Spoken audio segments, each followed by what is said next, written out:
Assalamualaikum, bertemu kembali dalam Sembang M&M. Saya Mimi Saleh dan Mak Hajah Rahmah Saad. Hari ini kami akan berbincang mengenai penulisan. Mak, bila kita menulis ni, perlu ke kita mempunyai big why? Big Y? Mm-mm. Apa dia Big Y tu? Mak cakap macam skrip lah, Mak. Big why ni, dia kalau macam ni tau, yang Muni baca lah. Big why ni yang drive kita, yang memacu kita untuk ke depan, walau apa pun berlaku dalam hidup kita. So kita punya purpose lah, tujuan kita, macam orang kata kenapa, apa tujuan kita di dunia ini, macam tu kan. Itu purpose kita lah. So kita perlu ada that big why, orang kata lah. Jadi bila kita menulis ni, perlu ke kita ada sesuatu yang drive kita untuk terus menulis walau dalam keadaan yang sukar sekalipun. Big why. Ya, Mak ingat kalau macam tu lah maksudnya Big Y itu maknanya satu motivasi lah untuk Motivasi, untuk kita menulis kan. Kalau tak ada Big Y ni, tak ada satu galakan lah, internal punya galakan kan.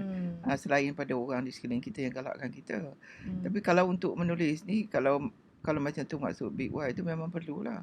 Memang perlu kita, apa yang mendorong kita menulis tu. Ya, that's the word lah, mendorong kita.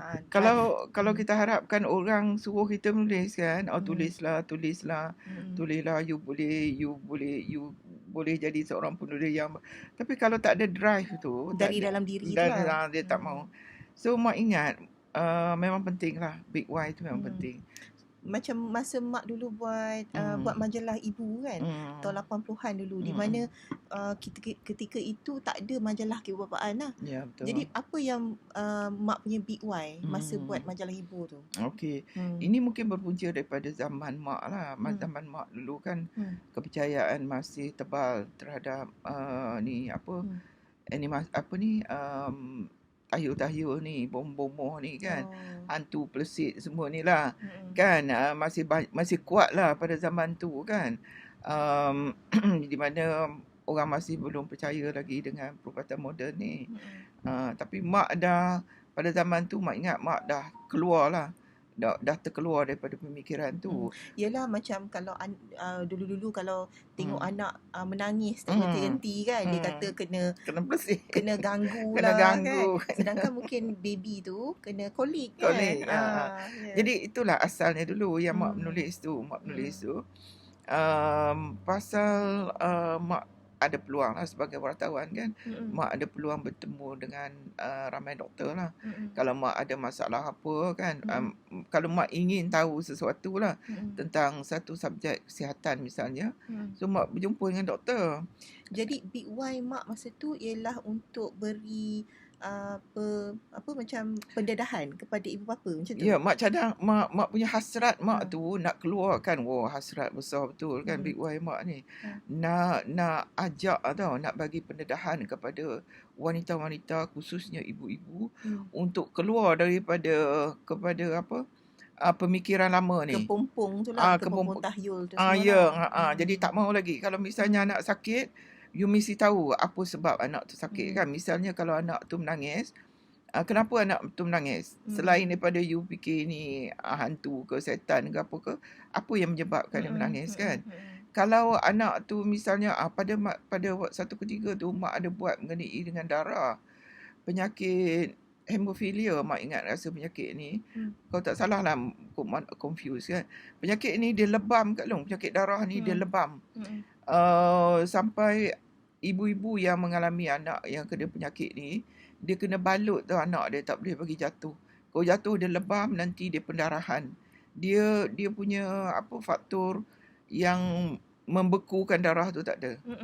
Jadi orang tua lah, orang zaman dulu fikir ini kena hantu loh. Tapi sebenarnya bukan, ni masalah darah kan. Jadi Mak dulu banyak buat cerita kapilari darah lah. Dia punya kapilari darah tu. Ya, dia tak boleh ni, dia tak boleh luka anak tu. Kalau luka je pendarahan dia tak berhenti kan. Jadi Mak cuba kan, melalui media, masa tu Mak di majalah wanita kan, melalui media ni Mak interview macam-macam cerita lah mengenai kesihatan tu, untuk memberi pendedahan dan juga untuk membuka minda wanita-wanita supaya mereka tahu bahawa penyakit ni bukan disebabkan oleh hantu tau. Jadi mak tak nak ada dia punya medical reason lah. Ada medical reason kenapa benda ni berlaku. Itu antaranya lah yang mendorong, yang menjadikan mak, kenapa mak macam rajin sangat, obses sangat nak menulis kan. Interview doktor ni kan. Apa saja yang masalah berlaku je, yang mak terintah dalam fikiran, mak akan jumpa doktor. Muni pun pernah baca tulisan Abah. Abah saya dulu tulis di surat khabar kan. Abah dia, Muni nampak dia ada that instinct tanya soalan mengenai soalan-soalan yang macam mana benda-benda yang pelik. Dia suka korek cerita-cerita yang pelik dan dia mencari jawapan kepada kepelikan tu lah.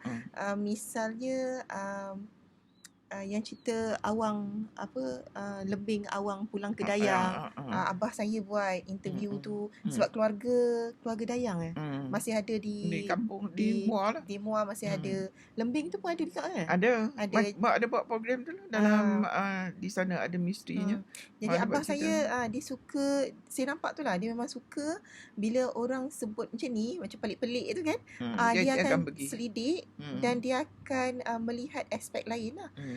Macam tu juga bila kita buat majalah Pesona kan mak kan? Yalah macam tu lah. So bila kami buat majalah Pesona, saya tertarik jugalah. Saya rasa mak abah saya mengajar saya untuk melihat satu isu tu daripada pelbagai perspektif. Dan kita melihat dari segi aspek yang logik lah, bukan maknanya dari segi misteri.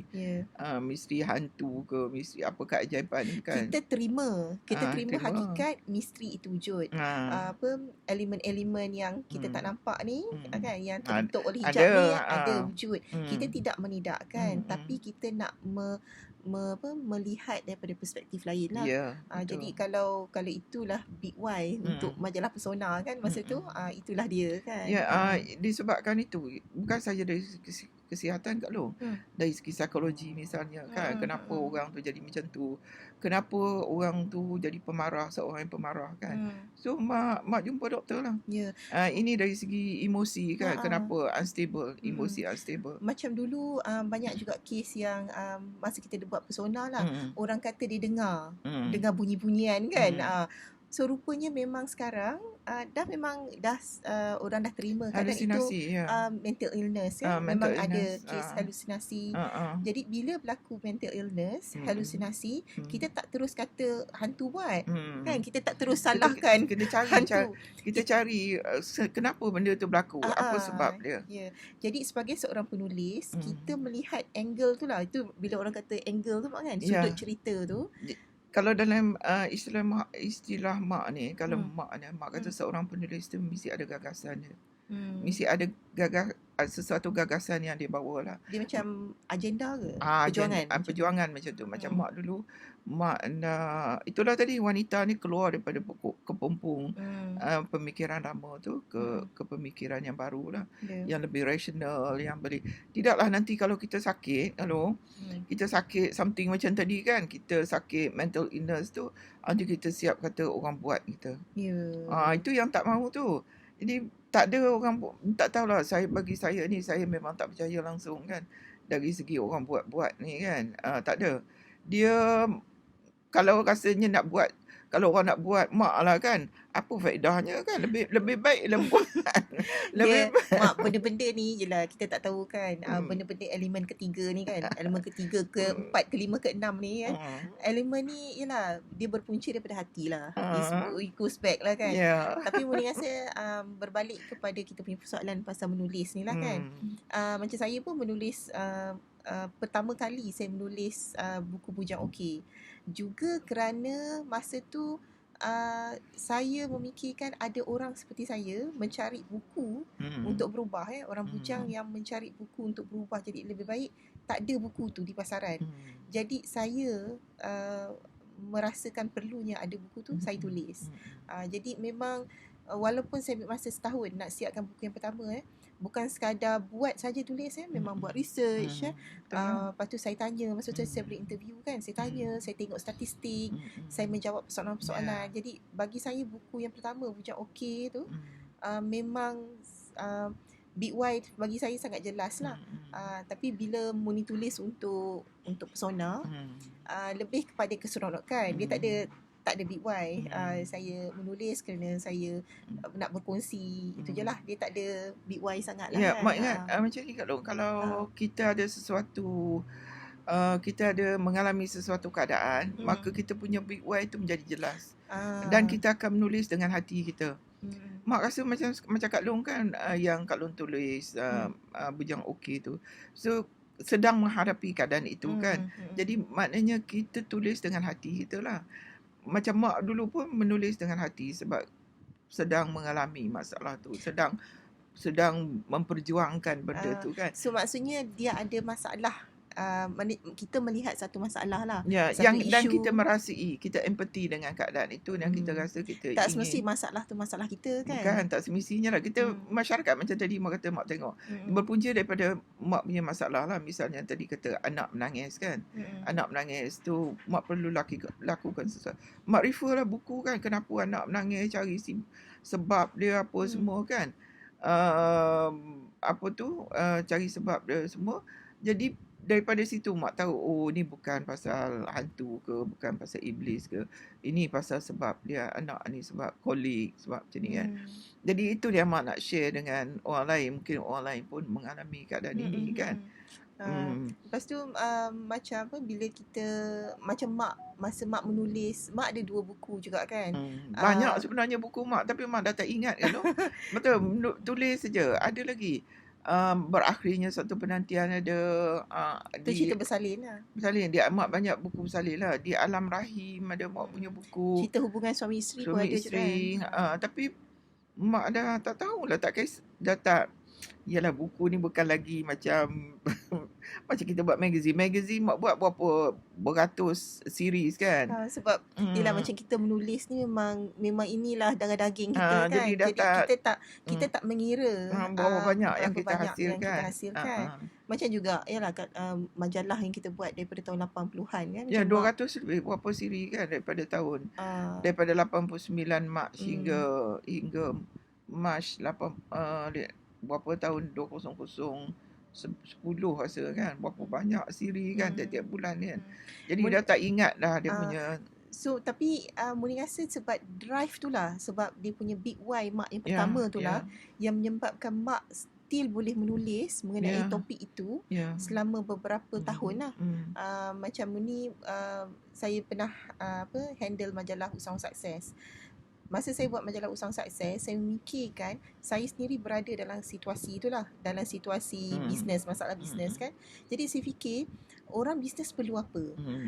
Dia sebenarnya memang kita perlukan duit, tapi yang lebih penting ialah kita memerlukan inspirasi untuk mendorong kita punya motivasi dalaman ni untuk terus maju ke depan lah, walaupun dalam keadaan bisnes teruk ke macam mana. Jadi bila saya buat majalah Usahawang Sukses, yang pertama saya buat memang saya interview usahawan dan itu soalan yang saya tanya. Macam mana dia bangkit dalam keadaan macam ni? Apa strategi dia? Apa cara dia untuk keluarlah daripada kemelut tu. Jadi itu yang itu saya buat selama 6 tahun lah. 6 tahun saya handle majalah Usahawang Sukses. Memang all out lah saya buat, all out. Dan masa itulah juga keluar macam-macam idea bila kita sangat fokus kan. Macam tu Kak Long pergi jumpa dengan usahawan ni, dalam masa yang sama juga dia boleh jadi macam perawat lah kepada jiwa kita kan. Jadi kita dengar cerita-cerita orang tu, sama ada yang lebih buruk ataupun ada idea-idea baru, kita boleh adapt lah dengan idea-idea yang diorang bagi kan. Betul. So bila kita kata big why tadi tu pun, dia bukan sekadar klise. Perlu ada depan mata kita ada dia punya mission statement ke kan, tak problem perlu. statement. Dia dalam hati kita. Dia memang dia tercetus di hati kan. Macam I need to do something. Macam itulah, I need to do something for me to move out, untuk keluar daripada kancah ni lah, daripada kemelut ni. Dan itu yang mendorong kita, drive us. Selalunya emotionally lah benda ni. Ya, kalau mendorong kita keluar. Yang mendorong misalnya mak nak buat majalah ibu kan. Ini bukan macam Facebook ni, kita free kan. Kena bermodal Kak Long. Nak buat majalah kita dulu tu bermodal kan. Dan modal dia ratusan ribu. Dan kenapa mak buat benda tu kalau bukan kerana apa? Kerana inilah tadi Dorongan drive, kerana dorongan tadi. Dia punya obsesnya, kalaulah mak ada obses tu lagi sekarang kan. Ada, tapi dalam lain lah. Macam sekarang ni mak nak bantu penulis sport antologi. Dan kenapa juga ada juga kenapa mak nak orang jadi penulis kan. Ni pun ada juga drive mak lah kenapa mak nak orang ni jadi penulis kan. Sebab ini pun melalui pengalaman juga. Kan melalui pengalaman ni mencetuskan idea, mencetuskan semangat kita kan. Sebab masa saya ikuti kan bengkel mak, saya berjumpa dengan para peserta kan. Saya melihat ada yang saja nak belajar je. Okey, bila dia saja nak belajar, sebenarnya belum sampai masa dia untuk menulis. Walaupun dia nak dengar je. Dia nak dengar. Tapi saya masih cadangan saya teruskan menulis di Facebook. Bila kita kata menulis ni, dia menulis boleh secara santai kan. Dia tak perlulah the big why. Big why ni selalunya benda yang memang cukup besar lah. Menulis buku, menulis yang macam sekarang ni mak punya big why tu mungkin mak nak melahirkan penulis je lah. So kalau nak tahu kenapa timbulnya idea mak nak lahirkan penulis ni dan mak lahirkan bengkel. Tanya soalan jawab sendirilah. Kenapa? Pada satu hari, pada suatu hari. Okay. Mak pergi selepas daripada habis projek dengan RTM. So untuk menggerakkan momentum kan, momentum mak supaya terus menulis. Dia tak boleh berhenti menulis ni. Kalau dah berhenti nanti you malas kan. So mak pergi buat interview dengan dengan Perpustakaan Negara. Kak Long yang bagi tahu, Kak Long cerita kat mak kan tingkat 11 mengenai manuskrip. Muni kata manuskrip lama. Harga satu manuskrip Mimi kata sejuta lebih. Lama yang beratus tahun yang dulu tu, kalau kita nak beli, kalau Perpustakaan Negara nak beli balik, mahal harga dia kan. Jadi daripada situ kemudian mak pergi interview. Mak pergi interview, mak tengok manuskrip ni semua kan. Betapanya orang pegawai-pegawai daripada Perpustakaan Negara ni pergi cari balik kat Long. Sekarang ni yang mak ingat ni ada di 30 buah negara manuskrip kita, negara kita ni. Kita ni ada di 30 buah negara dan di 150 buah. Bila kata manuskrip maksudnya yang manuskrip lama, yang 100 tahun. Kalau kita tulis 100 tahun kemudian dia akan jadi manuskrip lama. Dan ini manuskrip bukan lama. Macam manuskrip kita buat sekarang hantar penerbit kan, tak kan. Dia manuskrip lama yang berusia lebih 100 tahun. Lebih 100 kadang-kadang mak terlupa, mak dalam kepala mak ingat kan, tapi dan bukan manuskrip yang kita ni. Maknanya kita tulis sekarang, buku kita tu yang kita tulis sekarang 100 tahun nanti akan dikaji. Lagi banyak pasal sekarang ni macam frame, dia mengkaji tentang manuskrip lama ni yang bertulisan Jawi. Frame ya, ni frame. Mengenai dengan tumbuhan-tumbuhan, mengenai dengan rawatan tradisional yang mengenai tumbuhan-tumbuhan. Dan mak jumpa pegawai frame ni, dia kata memang betul. Memang apa yang dia kata berapa banyak dulu pakai genggam, pakai apa semua kan, dia orang calculate kan, memang betul dia punya sukatan-sukatan tu memang betul. Bukan saja dari segi tu, mak semangat cerita ni. Bukan saja dari segi tu kalau dari segi undang-undang laut, dari segi bulan bintang, undang-undang ni macam-macam. Kira orang zaman dulu tak ada pun dia istilah big why kan. Dia memang tulis. Dia kapal, dia macam mana nak buat kapal kan. Buat kapal layar, macam-macam kapal dulu. Macam mana ni orang dulu kan.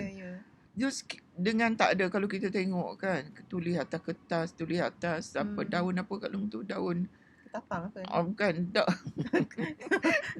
sorry lah, dah lupa ni. Kadang-kadang aditives di hujung lidah je, kadang lupa kan. Tulis atas kulit kayu lah, tulis atas batu. Punyalah nak menulis kan. So orang kita sekarang ni kan, dengan komputer lah, dengan apa semua kan, print aja kan. Ya Allah, masa mak boleh guna komputernya, mak syukurnya. Ya Allah, ya Tuhan aku, senangnya nak menulis kan. Tu sebab mak galakkan orang menulis. You tulis ya apa saja kan. You tulis tentang keluarga you. Nanti 100 tahun, nanti entah orang buat kajian. Dulu keluarga, 100 tahun dulu keluarga ni macam ni kan. You tulis tentang masakan. Entah 100 tahun lagi orang dah tak makan masakan kita lagi Betul. tak tahu macam mana.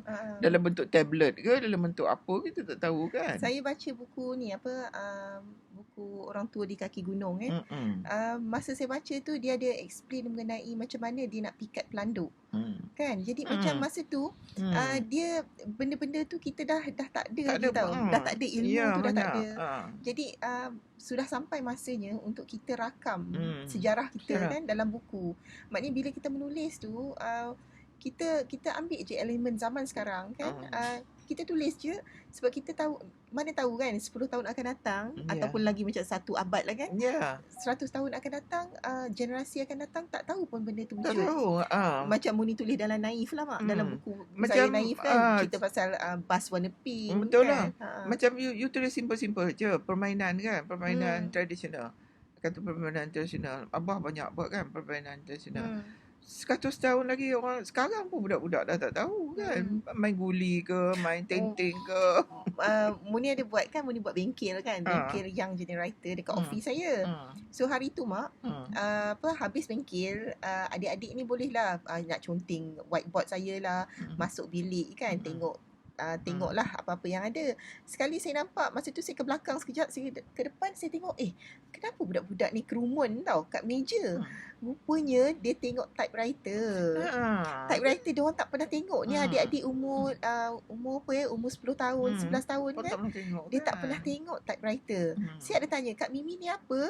Oh, kat sini tempat masuk kertas je. Jadi saya melihat kan betapa memang kita perlu bila kita menulis tu, kita tak bagi Muni, dia ada dua-dua lah. Big Y tu bila kita ada sesuatu yang kita nak sampaikan, bagi pendapat Muni lah, macam contoh buku macam saya tulis Bujang Okey tu kan, ada sesuatu yang saya nak sampaikan. Tapi ada setengah memang kita just tulis. Kita tulis sebab kita tak tahu apa yang akan berlaku pada tulisan kita di masa depan. Ya, kan? Kita tulis saja. Dia Big Y ni yang mendorong kita lah, yang menggerakkan hati kita untuk menulis. Dia kalau tak ada dorongan, tak ada yang, kalau you call it that Big Y ni, memang tak mau, dia tak boleh jadi penulis kan. Tapi kan kita cakap tadi, bila kita nak menulis ni, sama ada kita perlu Big Y pun, itu yang mendorong kita, especially kalau benda tu melibatkan sesuatu yang dekat dengan hati kita lah. Tapi kalau benda-benda seharian, macam memang kita selalu menulis dalam blog kita tulis je. Macam sama je macam saya dengan Mak buat video ni kan. Dia datang idea tu spontan kan. Kita pun tak tahu sama ada konten yang kami sampaikan ni berguna ke tak. Tapi bagi kami nak sampaikan sesuatu lah. Jadi ini kita tak ada Big Y apa-apa lah kan. Masa kita buat video ni, kita just tulis cerita je kan. Kalau tak pun kita cerita juga. Tapi pada masa kami selalu berbual, kami selalu brainstorming, selalu tukar-tukar fikiran. Kadang-kadang sampai nak peringkat bergaduh pun ada kan. Alang-alang gaduh kan, tunjuk je lah apa yang kita gaduhkan. Tapi at the same time juga, Muni nampak yang perlunya sesuatu isu yang perlu ditulis. Misalnya kes-kes macam poligami kan. Kes apa lagi? Kes penculikan anak. Kalau nak cerita nanti kita kes poligami boleh ke? Itulah tak tahulah siapa yang berminat kan untuk kes-kes poligami. Cerita poligami. Mak sekarang tengah nak siapkan buku ni. Tapi itulah, Muni tak ada experience nak cerita poligami. Tak adalah. Mak ada experience. Mak pun tak ada experience juga. Kita ceritalah apa yang kita tengok, lihat kan, kemudian baca-baca kan. Apa yang kita penulis ni kita kena tahulah kan. Mungkinlah jika ada respon mengenai topik kan, poligami ke, kan kami boleh bincangkan kan. It's okay. Sebab saya dengan nanti janganlah pula kata Mak tak nak pula nanti pasal yalah Mak ni dah berumur kan, dah melepasi semua emosi-emosi ni. Mak dah jadi rasional kan. Jadi bukanlah saya ni ideal kan. Pada zaman-zaman dulu, masa muda-muda dulu macam tu sama juga kan. Tapi bila dah berumur ni dia lebih lembut kot, lebih rasional, lebih banyak. Tak apa Mak. Sebab tu nanti Muni akan korek-korek kan. Nanti kita boleh debatkan kan. Sebab saya dengan Mak, kita agree to disagree. Kan mungkin orang di luar sana tak boleh terima, kami terima kan pendapat semua kan. Jadi boleh je letak di komen apa-apa. Tapi berbalik pada yang tadilah kita punya Big Y tu, pada pendapat Muni, Big Y perlu untuk isu-isu, topik-topik yang dekat di hati. Macam kalau kita mengalami lah isu perceraian, isu penculikan anak, memang senang lah, memang senang. Dia terus boleh tulis lah. Dan kita boleh baca tulisan dia tu dari hati dia. Macam kalau ada pengalaman kan, untuk meluahkan perasaan, tapi secara yang betul lah kan, secara yang sistematik kan, kita boleh rasa dia punya penulisan tu dari hati dia. Jadi perlunya orang yang sedang melalui itu pertimbangkan untuk menulis. Sebab kita memerlukan lebih banyak bahan bacaan. Sebab macam saya buat untuk Bujang Okey tu lah, masa saya mencari itu memang tak ada dalam bahasa Melayu. Jadi memang perlunya seseorang menulis. Jadi macam topik apa lagi yang kita perlu, topik politik misalnya kan. Jadi apa maksud dia? Mungkin selama ni orang salah faham sesuatu isu kan. Jadi mungkin kita boleh perjelaskan melalui penulisan. Jadi itu ialah kita punya Big Y lah. Mungkin jika nak dinamakan Big Y. Mak ingat contoh yang itu tu lah, apa kita punya sahabat kita penulis Mak Begum tu. Tu dia menulis dari hati dia lah mengenai dengan anak, hak penjagaan anak kan. Mungkin ramai orang dah tahu cerita dia lah kan. So lagi apa lagi yang cerita-cerita yang boleh kita kongsi kan. Mungkin juga kisah kisah masyarakat, kisah hidup. Tapi dia itulah, bila kita bercerita mengenai kisah hidup, bila kita masuk elemen Big Y ni, dia bukan sekadar just cerita sahaja tau. Dia ada elemen lah yang akan mengumpah diri kita dan diri orang yang membaca. Itu yang itulah bila kita masuk elemen Big Y. Saya bacalah definisi Big Y kan, apa yang sebenarnya berlaku bila Big Y tu terjawab. Selalunya dia akan berlaku melibatkan sesuatu perubahan lah pada diri dan juga orang yang membaca ataupun mendengarnya. Jadi buku kita kalau kita tulis dengan Big Y kan, maknanya kita membantu diri kita dan pada masa yang sama juga membantu orang lain. Jadi macam saya tulis buku Bujang Okey misalnya, macam Mak pun ada buku Suami Hebat dan berakhir satu penantian mengenai cerita bersalin kan. Sebab masa tu ramai orang takut bersalin kan. Jadi Mak menceritakan apa proses-proses yang berlaku masa bersalin tu kan. Jadi kita memang mengharapkan lebih ramai penulis di luar sana lah untuk menulis kan. Jadi jika tak menemui Big Y, Muni rasa it's okay kan. Kita boleh je. Sebab Big Y ni kadang-kadang tak perlu dicari, dia datang. Dia datang di ketika itu, dia macam sesuatu berlaku di hati lah. Perjuangan lah. Kalau macam Syaruhan kata Mak, kush hotahi. Ya ke? Sesuatu berlaku dalam sesuatu diri, tu dalam hati. Ya. Jadi kita nak kata sesuatu tu apa, kita pun tak tahu sehingga sesuatu tu berlaku kan. Jadi Muni rasa memang kita teruskan menulis kan. Even di Facebook pun, yang penting tulis yang baik-baik lah. Yang baik kan. Bila kita menulis yang baik-baik, nanti walaupun catatan yang ringkas di Facebook walaupun sekadar sajak, sekadar pantun yang baik-baik sekadar ingatan, sekadar doa yang baik-baik katalah kan. Tapi itu nanti bila lama-lama kita akan timbul sesuatu yang kita fikir okey, kita boleh tulis yang lebih panjang lah, buku ataupun rencana dan sebagainya kan. Jadi bagi pendapat Mak lah, tinggal lagi seminit. Jadi mungkin Mak boleh nasihatkan penulis di luar sana lah. Macam Mak dah ada experience lebih hampir 50 tahun menulis kan. 48 tahun menulis kan. Jadi apa nasihat Mak kepada penulis di luar sana yang baru berjinak-jinak dan ataupun yang sedang dalam keadaan mental block ke? Apa nasihat Mak? Nasihat apa? Yalah, kalau bagi Mak tu mesti ada matlamat kita menulis lah kan. Purpose yang Big Y, yang menjawab yang Big Y tu, kenapa you menulis kan. So ada matlamat kita lah. Kita menulis tu kenapa. Bukan kita menulis tu kita nak sindir orang ke, kita nak tu matlamat juga bagi setengah orang kan. Kita nak sindir orang ke, kita nak apalah benda-benda yang tak baik ni, bukan ya. Mana kita menulis tu ke arah yang baik. So Kita betulkan jugalah matlamat kita tu. Ya, kemudian kita ajak orang berbuat baik. Dan untuk jadi penulis tu juga, untuk kita ngajar orang tu, maknanya kita pun kena ada ilmu lah. Dia nak jadi penulis ni kena banyak membaca kan. Dan banyak baca, banyak jumpa orang, banyak bercakap. Untuk mak dulu ni sebab mak wartawan kat lu. Dan kita banyak jumpa orang kan. Pada pendapat saya pula, Big Y ni untuk sesuatu isu yang dekat dengan hati. Jadi jika anda ada sesuatu isu yang ingin dikongsi kepada ramai, mungkin ini masanya untuk anda berkongsi melalui penulisan lah. Sama ada penulisan di blog, penulisan di rencana, maknanya di media yang lain, ataupun terus ke buku lah ya. Jadi